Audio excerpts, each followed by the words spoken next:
टीचर्सना पूर्ण 11 तासांसाठी आपण इन्व्हॉल्व करतोय आणि त्याचा आउटपुट कितीपर्यंत येणार आहे.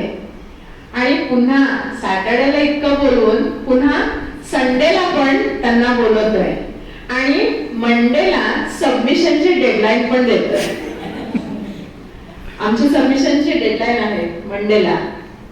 तर या गोष्टींचा ऍक्च्युअली इतका स्टाफ आहे ना, 30 लोकांचं टेन्शन मला खूपच आलं होतं की यातून टीचर्स कसं हे करतील, येतील का अजून जेन्युइन रिझन सांगतील.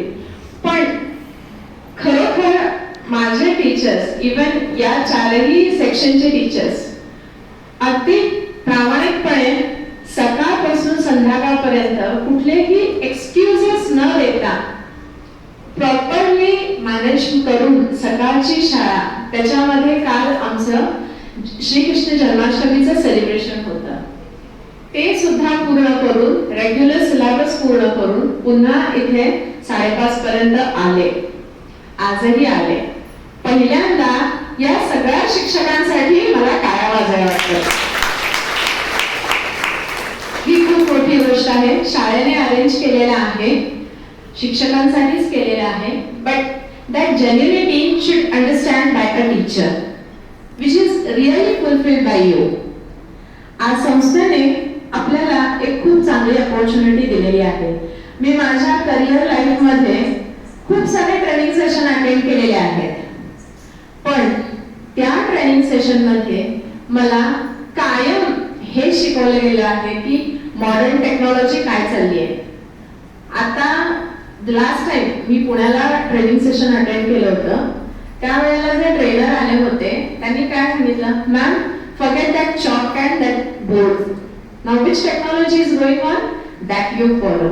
असे म्हणणारे बरेच ट्रेनर आहेत. पण मला माझ्या पर्सनली ओपिनियन मध्ये जोपर्यंत खडू आणि फळा राहतो तोपर्यंतच अभ्यासाची आणि शिक्षणाची गोडी राहते. हे तितकंच खरं आहे आणि सरांनी ती कनेक्टिव्हिटी इथं दाखवलेली आहे. प्राचीन संस्कृतीपासून आजपर्यंत ही जो जर्नी आहे, या जर्नीमध्ये आपल्या प्राचीन संस्कृतीला हे एज्युकेशन लाईफ किती इम्पॉर्टंटली आपण घेतोय. असं नाहीये मॉडर्न टेक्नॉलॉजी आली तर मुलं शिकली नाही. प्लेवे मेथड मधून जुन्या टेक्नॉलॉजीमध्ये, जुन्या आपल्या संस्कृतीमध्ये किती महत्वाच्या गोष्टी आहेत ज्या आपल्याला माहिती नाहीये. मला पूर्ण टेक्नॉलॉजी रिलेटेड मला सगळी माहिती होती, पण ही जी मला माहिती होती ती कुठेतरी पुसली गेली होती, माझ्या नॉलेजमध्ये कुठेतरी पुसली गेली होती. ती सरांनी मला पूर्ण माझ्या मेमरीमधून रिफ्रेश करून दिली आहे. त्यासाठी पहिल्यांदा थँक्यू व्हेरी मच सर.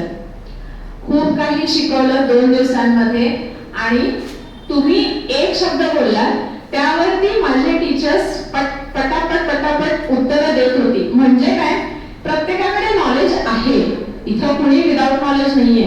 प्रत्येकाकडे नॉलेज आहे, पण ते नॉलेज बाहेर येत नाहीये. आपल्याला ते घोड्याला कसं लावतात ना, इतकं असंच जायचं आहे एवढं आपल्याला माहित आहे. का माहिती आहे तर जितके